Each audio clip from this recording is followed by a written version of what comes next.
요한복음 특강 45번째입니다. 오늘은 요한복음 10장 10절에서 18절까지 말씀드리도록 하겠습니다. 나는 그 선한 목자라가 되겠습니다. 지난 시간에는 나는 그 문이라는 제목으로 말씀을 드렸습니다. 주님께서는 요한복음 10장 7절에서 나는 양들의 문이라고 말씀하셨습니다. 그런데 요한복음 10장 9절에서는 나는 그 문이라고 말씀하시면서 용어에 변화를 주셨습니다. 양들은 이스라엘의 구원받은 유대인들을 상징합니다. 그러나 이제 주님은 이스라엘뿐만 아니라 온 세상의 이방인들도 주님을 통해 구원받을 수 있게 될 것임을 말씀하신 것입니다. 주님을 통해서 그 구원의 문이신 주님을 통해서 모든 세상 사람들도 그리로 들어올 수 있게끔 하신 것이죠. 이것은 노아와 그의 가족 그리고 각양 동물들이 방주의 문을 통해 방주 안으로 밀려 들어가 대홍수로부터 구원받은 것이 하나의 예표가 됩니다. 하나님과의 관계를 회복하고 그분께 나아갈 수 있는 문은 단 하나, 예수 그리스도 우리 주님밖에는 없는 것입니다. 한편 문은 예수 그리스도 주님을 언급할 뿐만 아니라 셋째 하늘에 있는 실제적인 문이라고 말씀드렸습니다. 그 문은 과거 공중으로 들림받았던 사람들이 통과했던 문이었습니다. 우리 그리스도인들 역시 대환란 전에 양떼를 부르시듯 우리를 부르시는 주님의 음성을 듣고 휴거되어서 그 문을 통해 셋째 하늘로 들어가게 될 것입니다. 아울러 주님의 재림의 때도 그 문을 통해 주님을 따라 나오게 될 것입니다. 자, 요한복음 10장 10절 보십시오. 도둑은 오직 도둑질하고 죽이며 멸망시키기 위해서 오느니라. 나는 그들이 생명을 얻게 하려고 왔으며 그들이 그것을 더 넘치게 얻도록 하려고 왔노라. 자, 거기 8절에서 주님은 그 부분보다 먼저 온 자들을 도둑들, 강도들이라고 말씀하셨죠. 도둑은 몰래 훔치는 자이고 강도는 폭력을 사용해서 빼앗는 자입니다. 그런데 여기 그 10절에서는 단수로서 도둑을 말씀하십니다. 그렇죠? 8절에서는 복수였잖아요. 근데 여기서는 단수로서의 도둑을 말씀하십니다. 그런데 그 도둑은 강도와 도둑의 서로 다른 두 특징을 혼합한 듯이 그렇게 말씀하시고 계십니다. 그렇다고 한다면 이 단수의 그 도둑은 보통의 도둑이 아니라 장차 이스라엘에 나타날 거짓 목자, 우상 목자인 적그리스도를 가리키고 있음을 우리는 알 수 있는 것입니다. 여러분들 여기 잡고 그 스가랴서 한번 보세요. 스가랴서 11장 16, 17절 한번 보십시오. 적그리스도에 대한 얘기죠. 우상 목자인 적그리스도, 자신을 우상화시켜서 자신을 숭배하도록 하는 우상 목자인 적그리스도에 대한 얘기가 스가랴서 11장 16, 17절에 나오고 있습니다. 이는 보라, 내가 한 목자를 그 지역에서 일으킬 것이기 때문이니 그는 끊어진 자들을 방문하지 아니할 것이요 어린 자를 찾지도 아니할 것이요 상한 자를 치유하지도 아니할 것이요 가만히 서 있는 자를 먹이지도 아니하리라. 오히려 그는 살찐 것의 고기를 먹고 그들의 발톱들을 조각조각 뜯으리라. 그 양떼를 버려두는 우상 목자에게 화가 있기를 바라노라. 칼이 그의 팔과 오른쪽 눈에 임하리라. 그의 팔은 깨끗이 말라버릴 것이요 그의 오른쪽 눈은 완전히 어두워지리라. 적그리스도는 우상 목자로 불립니다. 더 아이돌 셰퍼드죠. 아이돌. 여러분들 연예인들을 아이돌이라고 하잖아요. 우상화하는 것이죠. 우상화해서 섬기는 것입니다. 우러러 보는 것이죠. 우상 목자는 자신이 돌봐야 할 사람을 버리거나 해를 끼치는 거짓 지도자를 말합니다. 그는 자신을 스스로 높이는 자입니다. 장차 지어질 유대인의 제3성전에 앉아서 자신을 스스로 하나님이라고 자처할 것입니다. 데살로니가 후서 2장 4절에 그 말씀이 나와 있죠. 그는 대적하는 자요 하나님이라고 불리거나 경배를 받는 것 모든 거지로 자기 자신을 크게 높이는 자니라. 그렇게 하여 그가 하나님처럼 하나님의 성전 안에 앉아 자신이 하나님이라고 스스로를 내보이느니라. 그렇죠? 그래서 스스로 높아지고자 하는 자들은 다 마귀에게서 나온 그런 성품인 것이죠. 그는 양을 돌보지 않는 목자입니다. 사실 그는 양들의 생명을 빼앗는 자인 것이죠. 우상 목자는 양들을 위하여 자기 생명을 내어놓는 선한 목자이신 예수님과 분명한 대조를 이루고 있습니다. 그는 사람들이 자신에게 절하고 자신의 인장 반지에 입맞추게 하는 것을 즐기는 그런 사람입니다. 그의 양떼들은 우상이 분명한 형상들에게 절하고 기도합니다. 로마 카톨릭을 한번 보십시오. 많은 형상들이 있죠. 마리아를 비롯한 수많은 형상들을 만들어 놓고 경배하는 것입니다. 그렇죠? 로마 카톨릭의 재직했던 교황들이라든가 또 로마 카톨릭에서 재직하다가 죽은 사람들을 다 성자라고 하면서 또 숭배하잖아요. 그런 것들이 다 형상인 것들인 거죠. 형상이고 우상인 것들입니다. 특히 그는 그 대환란 때 자신의 형상을 만들기 위해서 누구든 자신이나 그 형상에 경배하지 않는 자들은 죽이게 할 것입니다.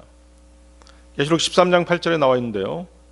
그리하여 땅 위에 거하는 모두가 그를 경배하리니 그들의 이름들은 세상의 기초가 세워진 이래로 도살당하신 어린 양의 생명책 안에 기록되지 않는 자들이라. 그렇죠? 그래서 구원받지 않은 자들, 멸망이 확정된 자들은, 멸망이 예정된 자들이죠. 그런 자들은 다 적그리스도에게 경배하는 것입니다. 계시록 13장 15절에서도 그리고 그가 그 짐승의 형상에게 생명을 주는 권능을 가졌으니 그 짐승의 형상으로 하여금 말하게도 하고 그 짐승의 형상에게 경배하지 않으려는 자들은 다 죽임을 당하기도 하였더라. 그래서 666표를 받거나 그를 경배하는 자들은 다 영원한 멸망에 처해지게 되어 있는 것입니다. 그래서 적그리스도는 악한 통치자인 것이죠. 그는 양들을 죽이고 양의 살과 양 가죽을 잔혹하게 취하는 도둑인 것입니다. 거기 그렇게 나와 있죠. 스가랴서 다시 보십시오. 그는 살찐 것의 고기를 먹고 그들의 발톱들을 조각조각 뜯으리라. 그러나 예수 그리스도께서는 양들에게 생명을 주시는 분이십니다. 주님은 양떼들에게 무엇을 빼앗으려고 오신 분이 결코 아니시죠. 뭐라고 말씀하세요? 나는 그들이 생명을 얻게 하려고 왔으며 그들이 그것을 더 넘치게 얻도록 하려고 왔노라. 요한복음 10장 11절로 가겠습니다. 요한복음 10장 11절. 나는 그 선한 목자라. 선한 목자는 양들을 위하여 자신의 생명을 주느니라. 그렇죠? 생명을 빼앗는 자와 생명을 주는 자가 극단적으로 대비가 되죠. 선한 목자냐 아니면 우상 목자냐 하는 것을 알 수 있는 것입니다. 그리고 또 이 본문은 이스라엘의 종교 지도자들인 바리새인들과 주님을 대조해서 설명하고 있는 부분도 있는 것입니다. 그 바리새인들은 5절에서 낯선이, 또 8절에서는 도둑들과 강도들, 다음에 그 12, 13절에서는 싹군으로 묘사가 됩니다. 반면에 주님은 양들의 문 또는 문으로 불리우셨죠. 또한 선한 목자가 되시는 분이셨습니다. 주님께서는 죄인들을 위해서 목숨을 내어 놓으신 분이십니다. 이것은 인간을 향하신 하나님의 말할 수 없는 사랑이라고 밖에는 달리 표현할 길이 없는 것이죠. 바리새인들은 이스라엘의 목자였습니다. 그러나 진정한 목자는 아니었던 것이죠. 그들은 날 때부터 소경되었던 사람이 눈을 뜨고 나서 주님에 대해 옳게 증언했음에도 불구하고 그를 회당에서 추례시켰습니다. 그 일만 보더라도 그들이 어떤 성품의 소유자들인지 알 수 있는 한 단면인 것입니다. 이들의 이러한 압력과 폭력은 후에 주님을 십자가에 넘겨주는 일도 서슴지 않게 했던 것이죠. 이로써 그들에 대한 에스겔의 예언이 성취되었던 것입니다. 에스겔 34장 한번 보세요. 에스겔 34장. 에스겔 34장 2절에서 4절 말씀입니다. 사람의 아들아, 이스라엘의 목자들을 대적하여 예언하여 그들에게 이같이 말하라. 목자들에게 주 하나님이 이같이 말하노라. 자신들에게만 먹을 것을 공급하는 이스라엘의 목자들에게 화가 있기를 바라노라. 목자들이 양떼들을 먹여야 하지 아니하냐? 너희는 살찐 것을 먹으며 너희는 양털로 너희를 옷 입히나니 너희는 사육된 것들을 잡는도다. 그러나 너희가 양떼를 먹이지는 아니하는도다. 너희는 질병에 걸린 양을 강건하게 하지 아니하였도다. 너희는 병든 양을 치유하지도 아니하였도다. 너희는 부러진 양을 싸매주지도 아니하였도다. 너희는 내몰린 양을 다시 데려오지도 아니하였도다. 너희는 잃어버린 바 된 양을 찾지도 아니하였도다. 오히려 너희는 강압과 잔인함으로 그들을 다스렸도다. 그렇죠? 거짓 목자, 우상 목자에 대해서 말씀하시는 것입니다. 에스겔의 이 예언은 그 다음으로 그 이스라엘의 참 목자, 선한 목자를 제시하십니다. 그 밑에 보십시오. 에스겔 34장 11, 14절을 보세요.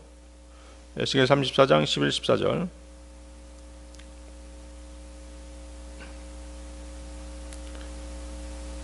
2절 4절이 거짓 목자에 대한 것이었다면 11, 14절은 이제 선한 목자에 대한 얘기입니다.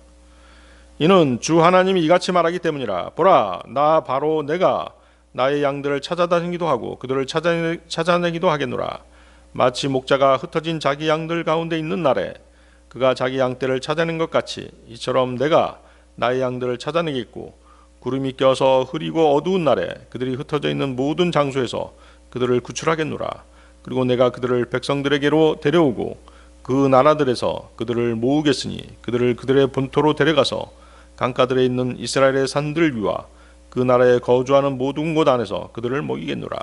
내가 좋은 초원 안에서 그들을 먹이겠으니 그들의 양 우리는 이스라엘의 높은 산들 위가 되리라. 그들의 양 우리는 이스라엘의 높은 산들 위가 되리라. 그들은 거기서 좋은 양 우리 안에 누우리라. 그리고 그들은 이스라엘 산들 위에 비옥한 초원 가운데서 풀을 뜯으리라. 자, 선한 목자라고 주님이 자기 선언을 하신 것이에요. 근데 그 선함이라는 것은 뭐예요? 성령의 9가지 열매 중 하나죠? 여러분들 성령의 9가지 열매 기억하고 계신가요? 갈라디아서 5장 22절 23절 여러분들 반드시 외워놓고 성령의 9가지 열매가 무엇인지 기억하고 계셔야 됩니다. 그리고 자신에게서 그러한 열매들이 나오고 있는지 계속 점검해 보셔야 되는 것이에요. 갈라디아서 5장 22절 23절 성령의 열매는 사랑과 기쁨과 화평과 오래 참음과 온화함과 선함과 믿음과 온유와 절제라. 이와 같은 것들을 대적하는 법이 전혀 없느니라. 그래서 선함은 성령의 열매 중에 하나인 것입니다. 주님께서 맺어주시는 것이죠. 그래서 주님은 선한 목자가 되시는 것이에요. 이 좋은 열매는 성령 열매인데요, 그리스도인 안에서 또 주님을 통해서 맺어지는 열매인 것이죠. 그리스도인은 포도나무 되시는 주님께 붙어 있음으로써 좋은 열매를 맺는 것입니다. 그것은 하나님의 열매, 영적인 열매인 것이죠. 그것은 새로운 본성의 산물입니다. 거듭난 새 사람이 맺는 열매인 것이라는 것이죠. 그래서 그리스도께서 나는 선한 목자라고 말씀하셨을 때 그분은 세상적이고 육신적인 인간 목자들, 즉 바리새인들과는 다른 영적인 목자이셨던 것입니다. 나는 선한 목자라, 이 말씀은 주님의 절대적인 신성을 명백하게 선언하신 말씀이었습니다. 이스라엘의 목자는 바로 여호와 하나님이셨던 것이죠. 주님은 바로 하나님이셨던 것입니다. 시편 23편 1절입니다. 주께서는 나의 목자시니 내게 부족함이 없으리로다. 시편 80편 1절. 오 이스라엘의 목자여, 요셉을 양떼처럼 이끄시는 당신이여, 귀담아 들으소서. 그룹들 사이에 거하시는 당신이여, 빛을 발산하소서. 그러므로 구주께서 나는 선한 목자다 이렇게 말씀하실 때 주님은 자신이 구약의 하나님과 동일하신 분이심을 분명하게 선언하신 것입니다. 나는 선한 목자라, 이 말씀은 주님이 하나님 아버지의 보내심을 받은 목자이심을 증명해 주는 것입니다. 주님은 구원받은 모든 이들을 돌보시는 일을 위탁받으셨습니다. 그들을 지키고 그들을 먹이도록 부름을 받고 그 일을 담당하셨던 것입니다. 선한 목자는 양들을 위하여 자신의 생명을 주느니라. 선한 목자이신 주님은 그분의 백성이 사망에서 생명으로 옮겨지도록 그런 일을 하십니다. 그들을 대신해서 그들을 위한 속죄값으로서 그분의 생명을 꺼리낌 없이 자발적으로 버리셨던 것입니다. 요한복음 10장 17, 18절이죠. 요한복음 10장 17, 18절 미리 보겠습니다. 그러므로 나의 아버지께서 나를 사랑하시나니 내가 나의 생명을 내려놓는 까닭이라. 이로써 내가 그것을 다시 취하려 함이라. 나에게서 그것을 빼앗을 사람은 아무도 없으나 나 스스로 그것을 내려놓느니라. 나는 그것을 내려놓을 권능이 있으며 내게는 그것을 다시 취할 권능도 있느니라. 이 명령은 내가 나의 아버지께로부터 받은 것이라. 하나님께서 예언자들을 통해서 주님의 죽음을 선포하신 것도 바로 이러한 이유에서였던 것입니다. 이사야서 53장 8절에 뭐라고 예언되어 있어요? 이는 그가 산자들의 지역에서 끊어졌기 때문이요.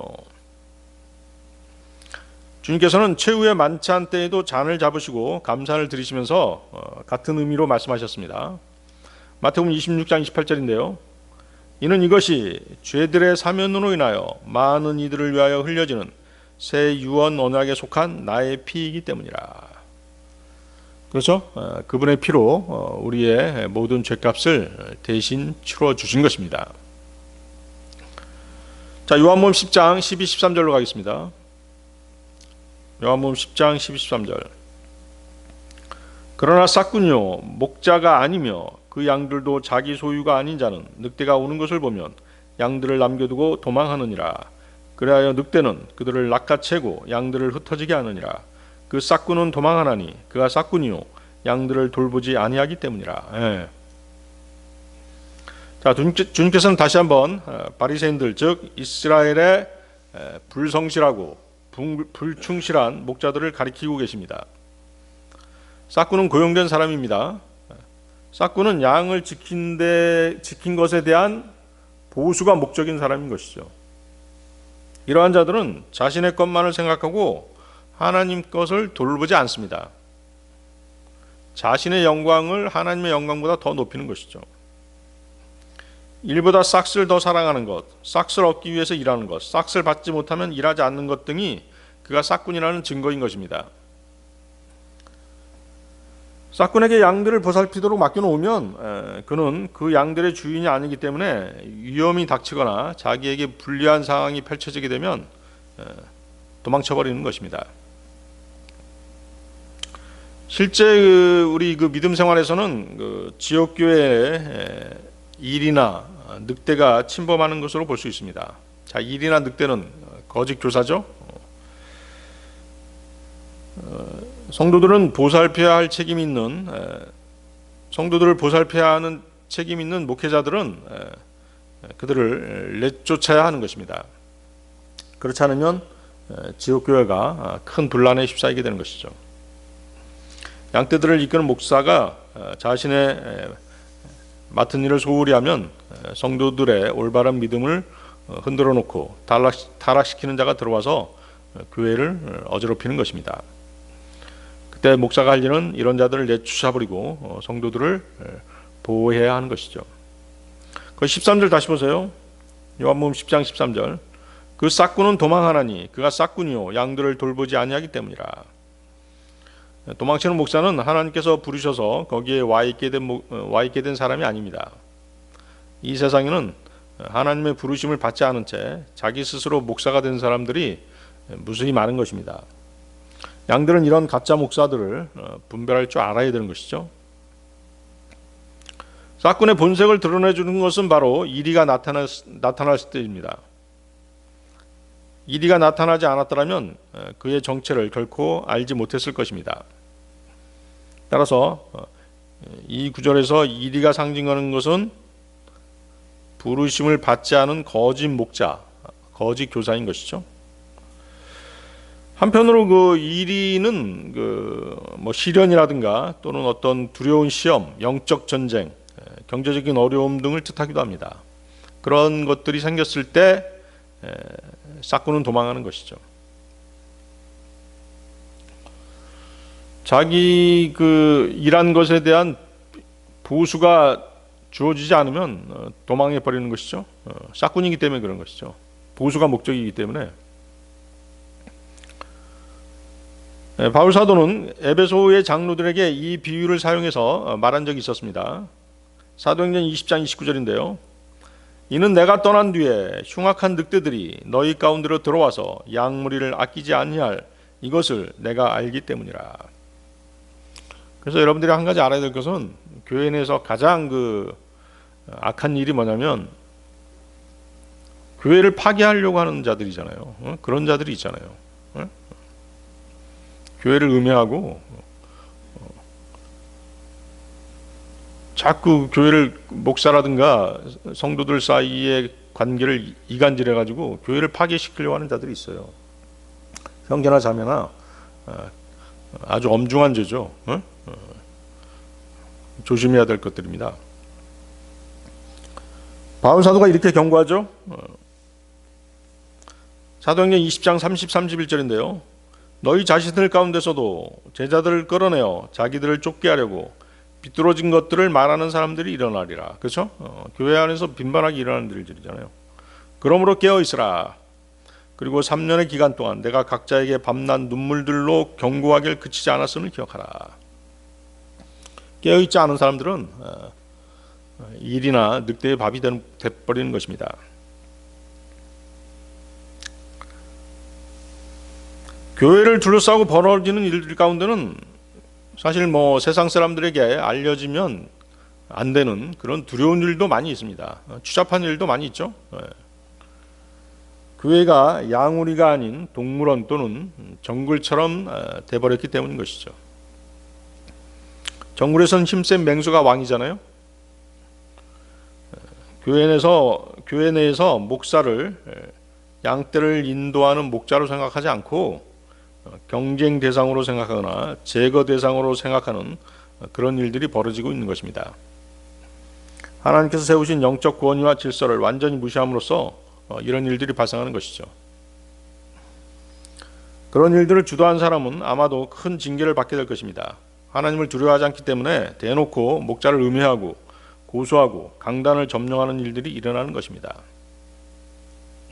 반면에 목사가 타락한 경우도 있습니다. 목사가 자신의 영적 권위를 남용해서 무소불위의 종교 권력으로 성도들을 지배하는 일도 마찬가지인 것입니다. 자, 요한복음 10장 14, 15절로 가겠습니다. 그런 일들이 교회 안에서 일어나기 때문에 세상이 교회를 걱정하는 것이에요. 교회가 세상을 걱정해야 되는데 거꾸로 된 것이죠. 요한복음 10장 14, 15절. 나는 그 선한 목자라. 그런즉 나는 나의 양들을 알며 나의 양들에게도 알려져 있느니라. 아버지께서 나를 아시듯이 나도 바로 그렇게 아버지를 아느니라. 그리고 나는 양들을 위하여 나의 생명을 내려 놓느니라.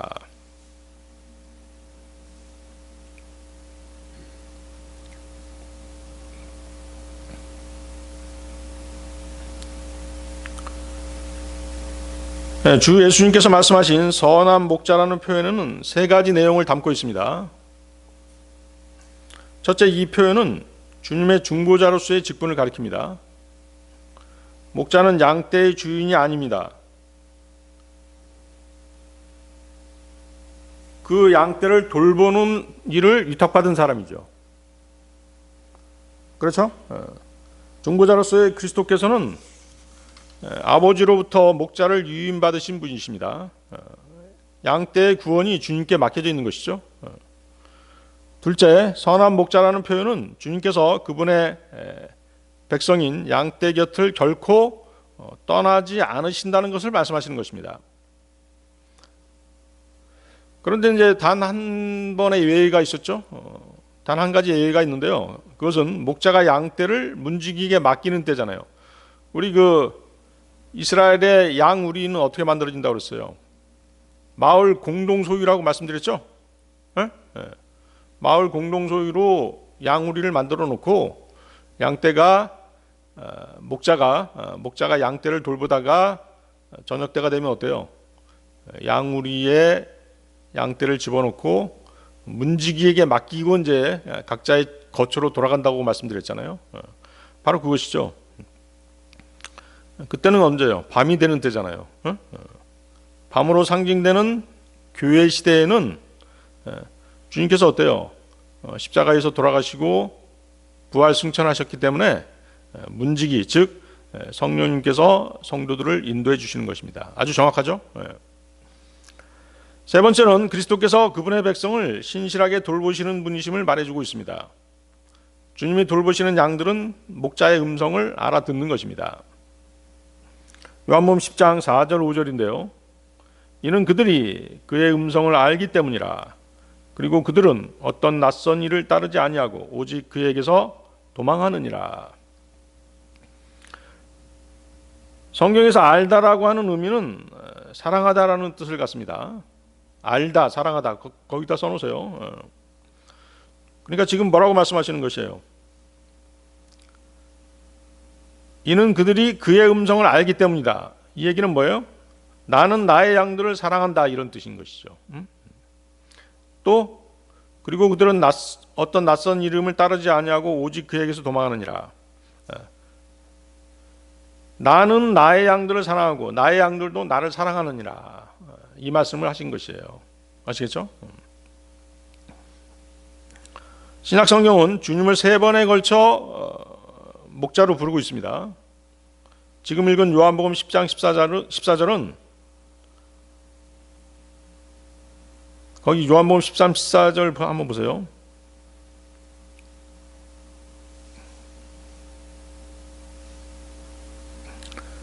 주님이 양을 위하여 목숨을 내놓으시는 십자가의 죽음을 향하시는 선한 목자로 표현되고 있습니다. 그렇죠? 두 번째는 히브리서 13장 20절입니다. 히브리서 13장 20절. 이제 화평의 하나님, 히브리서 13장 20절 한번 보세요. 이제 화평의 하나님, 곧 양들의 위대하신 목자이신 우리 주 예수를 영원한 언약의 피를 통하여 죽은 자들로부터 다시 데려오신 분께서. 그래서 요한복음 10장의 선한 목자가 십자가를 가리킨다면 히브리서 13장 20절에 양들의 위대한 목자는 주님의 부활하신 빈 무덤을 가리키는 것이죠. 주님은 죽음에서 부활하신 양들의 위대한 목자가 되시는 것입니다. 그렇죠? 여기서 영원한 언약의 피는 마태복음 26장 28절에서 맺어지는 새 유언 언약을 말하는 것입니다.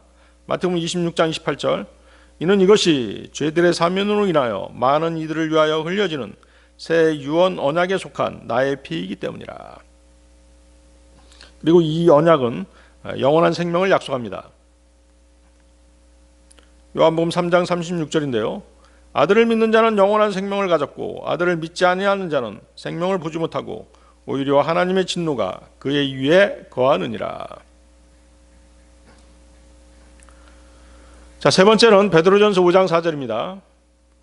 그리하면 목자장께서 나타나실 때 너희는 사라지지 아니할 영광의 왕관을 받으리라.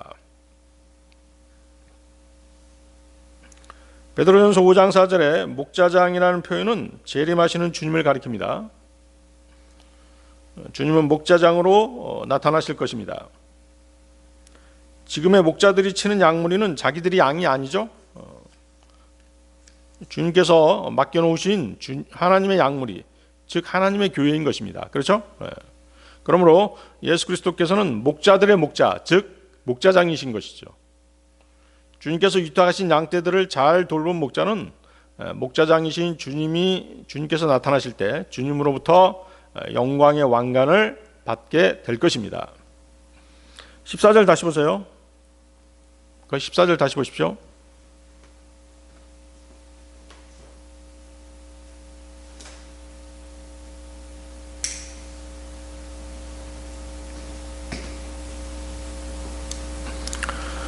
나는 나의 양들을 알며 나의 양들에게도 알려져 있느니라.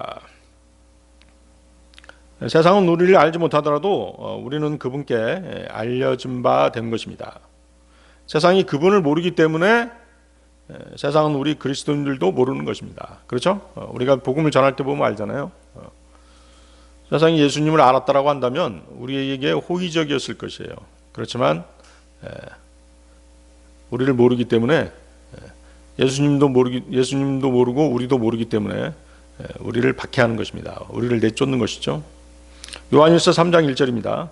보라, 우리가 하나님의 아들들로 불리도록 아버지께서 어떤 방식의 사랑을 우리에게 부여하셨는가. 그러므로 세상은 우리를 모르나니 세상이 그분을 몰랐기 때문이라. 오직 그리스도만이 그의 양을 모두 아시는 것입니다. 양은 그리스도를 체험적으로 그리고 개인적으로 압니다. 거듭난 각 사람은 자신의 간증을 통해서 어떻게 하나님의 사랑을 깨닫게 되었는지 간증할 수 있습니다. 그렇죠? 성도는 그리스도를 자신의 구주로서 아는 것입니다. 그리스도와 그의 양이 서로 아는 지식은 아버지와 아들이 서로 아는 지식과 같습니다. 아까 뭐라고 말씀드렸어요? 안다라고 하는 것은 사랑한다는 뜻이라고 말씀드렸죠. 주님과 우리 그리스도인들과의 관계는 그분의 사랑으로 맺어진 관계인 것이죠. 우리는 진정한 사랑을 몰랐잖아요. 네?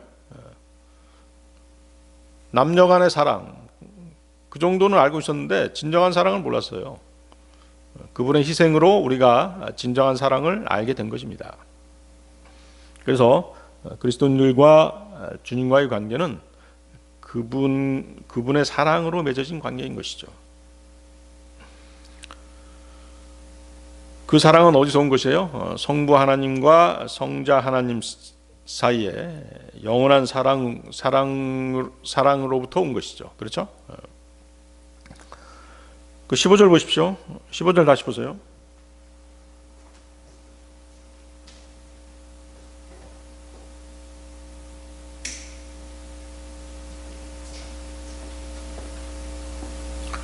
나는 양들을 위하여 나의 생명을 내려놓느니라. 선한 목자이신 예수 그리스도께서는 11절에 하셨던 말씀을 다시 반복해서 하시는 것입니다. 11절에 뭐라고 말씀하셨어요? 나는 그 선한 목자라. 선한 목자는 양들을 위하여 자신의 생명을 주느니라.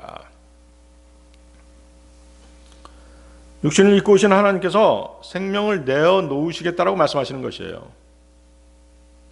주님은 지금 갈보리 십자가를 통해서 위대한 사랑을 실천하시고 그 사랑이 무엇인지 알려주시려고 하시는 것입니다. 요한복음 15장 13절, 어떤 사람이 그의 친구들을 위하여 자신의 생명을 내려놓는 이것보다 더 위대한 사랑은 아무에게도 없느니라.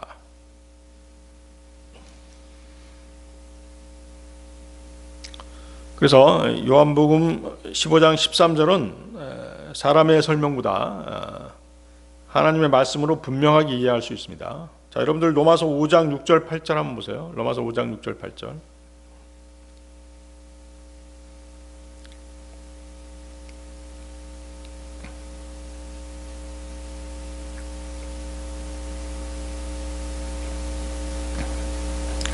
이는 우리가 아직 힘이 없었을 때 그리스도께서 합당한 때 불경건한 자들을 위하여 죽으셨기 때문이라. 이는 의로운 사람을 위하여 죽으려는 이가 거의 없기 때문이라. 그럼에도 선한 사람을 위하여 죽음까지 무릅쓴 이가 혹 있을지 모르느니라. 그러나 우리가 아직 죄인이었을 때 그리스도께서 우리를 위하여 죽으셨으므로 하나님께서는 우리를 향한 그분의 사랑을 권하고 계시느니라. 그렇죠? 그분의 희생으로 우리가 진정한 사랑을 알게 된 것입니다. 자, 요한복음 10장 16절로 가겠습니다.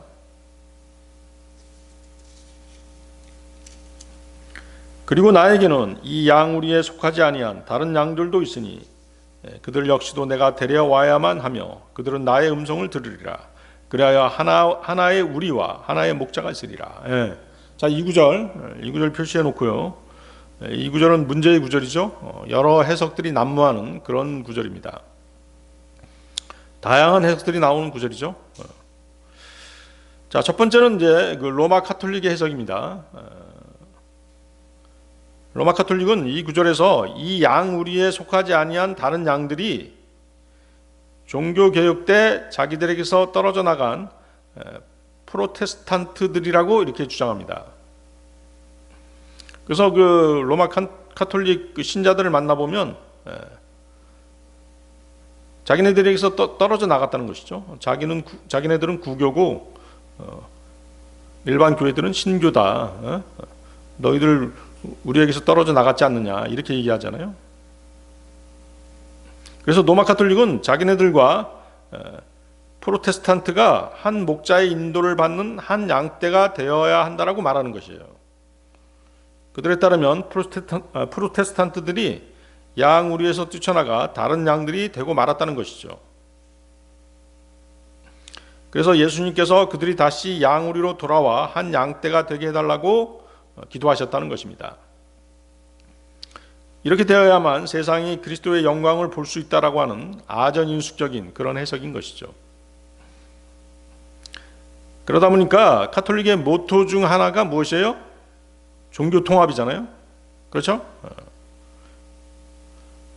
로마 카톨릭이 지금까지 열심히 벌려오고 있는 에큐메니칼 운동은 에큐메니칼 운동이 바로 이것인 것이죠. 말이 종교 통합이지 사실 그 로마 카톨릭이 주도하는 종교 통합 운동에 가담한다라고 하는 것은 로마 카톨릭의 정책에 대한 완전한 굴복을 의미하는 것이죠.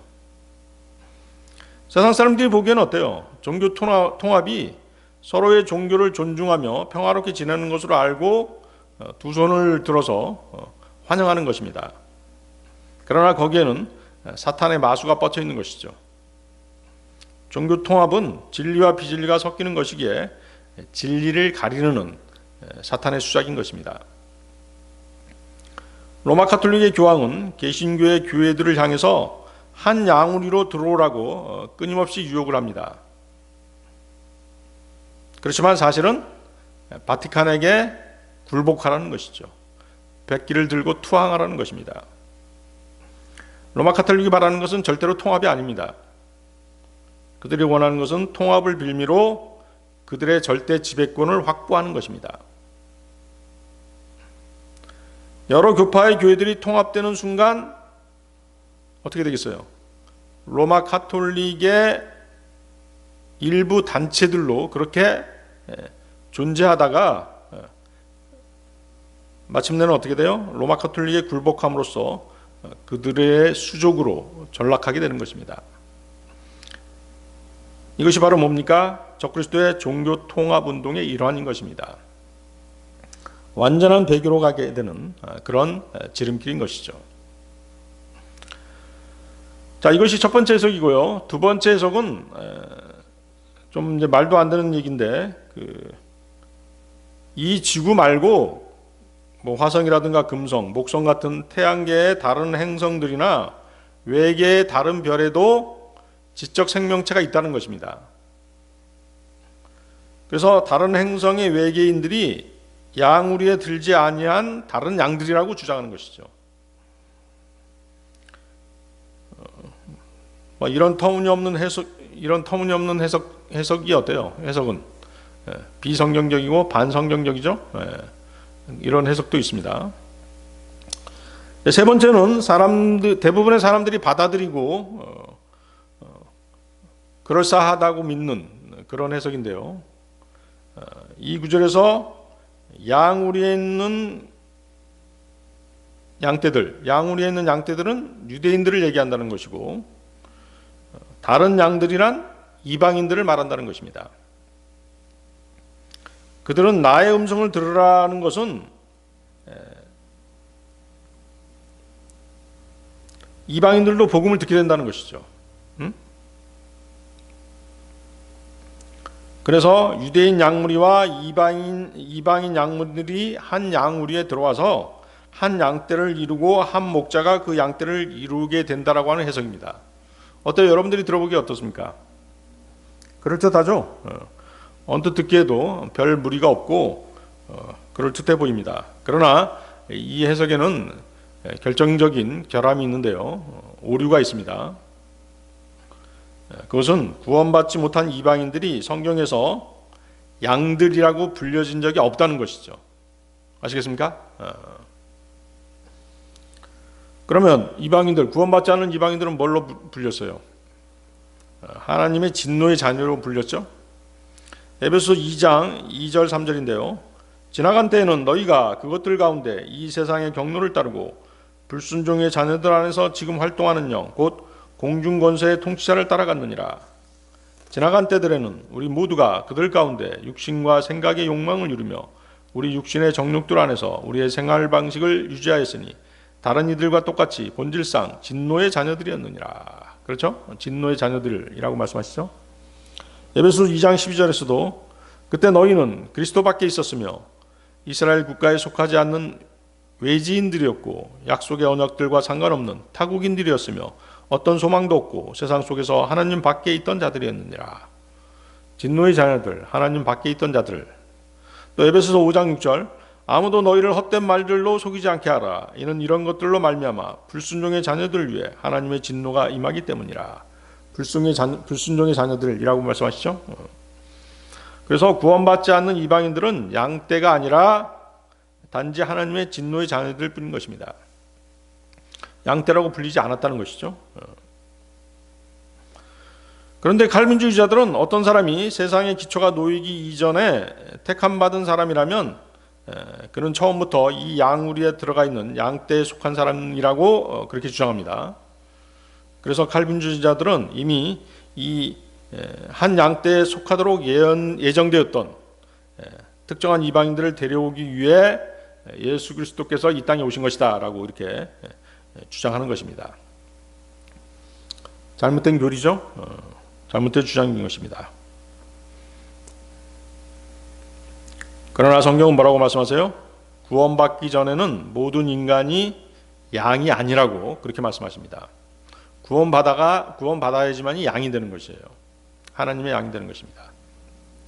양떼의 이론이 되는 것이죠. 그러면 성경은 뭐라고 말씀하세요? 양이라고 말씀하지 않으시고 구원받지 않은 남자를 개로, 구원받지 않은 여자를 돼지로 이렇게 말씀하시죠. 베드로후서 2장 22절입니다. 그러나 그들에게 그 일이 참된 잠언대로 벌어졌으니 개는 그 자신의 토사물로 다시 돌이켰으며 씻긴 돼지는 그녀의 진창 속에 뒹구는 것으로 돌이켰도다. 그러나 이들 개, 돼지들로 표현된 이방인들은 구원받게 되면 뭘로 변한다? 양으로 이렇게 변하는 것입니다. 양으로 다시 표현되는 것이죠. 따라서 이 구절에서 다른 양들을 아직 구원받지 못한 이방인들로 해석하는 것은 불가능한 것입니다. 잘못된 해석인 것이죠. 교리적으로 보더라도 예수 그리스도께서 아직 십자가에 죽으시기 전이었죠. 그렇죠? 또 성령님이 오시기 전이었고 이방인들은 결코 양이 아니기 때문인 것이죠. 그러면 다른 양들은 누구겠어요? 다른 양들은 성경에서 유일하게 양으로 불리는 민족 이스라엘이죠. 그렇습니다. 특별히 그들은 잃어버린 상태에 있어도 양이라고 불리는 것이에요. 우리가 아까 에스겔서 34장 읽어봤잖아요. 에스겔서 34장은 이스라엘 양무리에 대해서 언급하고 있는 그런 장입니다. 에스겔 34장 6절 나의 양들은 모든 산들에 걸쳐 모든 높은 언덕마다 방황하였도다. 진정 나의 양떼가 온 땅의 표면 위에서 흩어졌는데 아무도 그들을 찾아다니거나 구하지도 아니하였도다. 흩어진 이스라엘을 말하는 것이죠. 에스겔서 34장 12절 아까 읽었습니다만 마치 목자가 흩어진 자기 양들 가운데 있는 날에 그가 자기 양떼를 찾아낸 것 같이 이처럼 내가 나의 양들을 찾아내겠고 구름이 껴서 흐리고 어두운 날에 그들이 흩어져 있는 모든 장소들에서 그들을 구출하겠노라. 에스겔서 34장 16절에서도 내가 잃어버린 바 된 자를 찾고 내몰린 자를 다시 데려오겠고 부러진 자를 싸매주고 병든 자를 강건하게 하겠노라. 그러나 내가 살찐 자와 강한 자는 멸하겠으니 나는 그들을 심판으로 먹이겠노라. 그래서 양이라든가 양우리, 양떼, 목자 등은 흩어지고 방황하는 이스라엘 백성들을 표현하는 그런 단어들인 것입니다. 그래서 요한복음 10장 16절에서의 다른 양들이란 교리적으로 뭐다? 흩어져 있는 이스라엘을 가리키는 것이지 이방인들이 아니다라는 것입니다. 잘 기억해 두시기 바랍니다. 자, 요한복음 10장 17, 18절로 가겠습니다. 요한복음 10장 17, 18절. 그러므로 나의 아버지께서 나를 사랑하시나니 내가 나의 생명을 내려놓는 까닭이라. 이로써 내가 그것을 다시 취하려 함이라. 나에게서 그것을 빼앗을 사람은 아무도 없으나 나 스스로 그것을 내려놓느니라.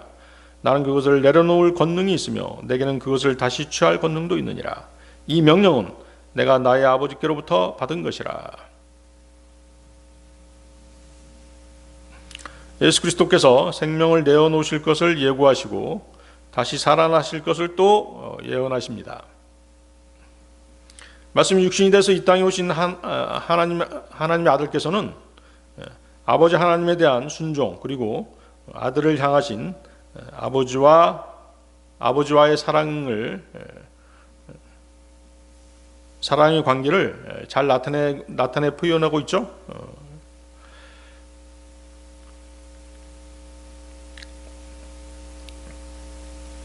자, 주님은 육신을 입고 이 땅에 오셨습니다. 인간을 구원하기 위해서 인간으로 모습으로 오셔야 했습니다. 여러분들 한번 생각해 보세요. 예수님이 인간의 모습을 하지 않고 이 땅에 오셨다라고 한다면, 하나님의 모습으로 오셨다라고 한다면 어떻겠어요? 죄인들은 그런 하나님의 거룩하고 영광스러운 모습을 볼 수 없는 것입니다. 보지도 못할 뿐더러 아마도 눈이 멀어버리거나 그 자리에서 즉사했을지도 모릅니다. 그렇죠? 하나님께서는 거룩하신 분이기 때문에 죄인들과 함께 하실 수 없으신 것이에요. 그래서 예수님께서는 육신을 입고 오셔야 했던 것이죠. 자, 지금 읽은 그 요한복음 10장 17, 18절에는 하나님 아버지의 그 주님에 대한 사랑이 잘 표현되어 있죠. 성부 하나님께서는 영원 전부터 주님을 사랑하셨습니다. 잠언 8장 30절인데요. 그때 나는 마치 그분과 함께 육성된 자로서 그분 곁에 있었노라. 그런즉 내가 매일 그분의 큰 즐거움이 되었고 항상 그분 앞에 큰 기쁨이 되었도다. 성부 하나님께서는 육신을 입고 오신 예수님 또한 사랑하셨습니다. 주님께서는 침례인 요한에게 침례를 받으시고 사역을 시작하셨을 때 주님에 대한 사랑을 이렇게 표현하셨습니다. 마태복음 3장 17절인데요. 이는 나의 사랑을 받는 아들이니 내가 그의 안에서 매우 기뻐하노라. 주 예수님을 사랑하셨기 때문에 주 하나님은 예수님을 기뻐하신 것이죠. 주님께서 자신의 목숨을 버리는 것은 그분께 헌신함을 보여주는 최고의 순종이셨습니다. 18절이 그 사실을 증명해 주고 있죠. 18절 다시 보십시오. 나에게서 그것을 빼앗을 사람은 아무도 없으나 나 스스로 그것을 내려놓느니라. 자, 어떤 사람은 주 예수님께서 힘이 없으셨기 때문에 고통을 받으셨다라고 말합니다. 그렇죠? 복음 전하다 보면 사람들이 그렇게 얘기하죠. 예수님을 소개하다 보면 그런 얘기를 합니다. 왜 예수님께서 십자가에 못 박히셨는지 아느냐 이렇게 물어보면 뭐 죄를 졌기 때문이라든가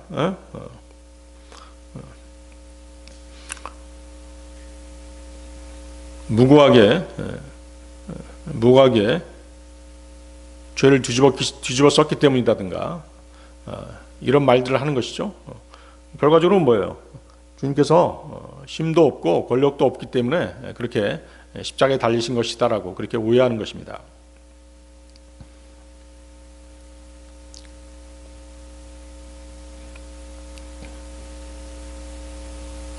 그래서 주님께서 그 원수들의 손에서 그와 같은 모욕과 잔인한 대우를 받은 것이 마치 그것을 피할 수 없었기 때문이라고 그렇게 판단하는 것이죠.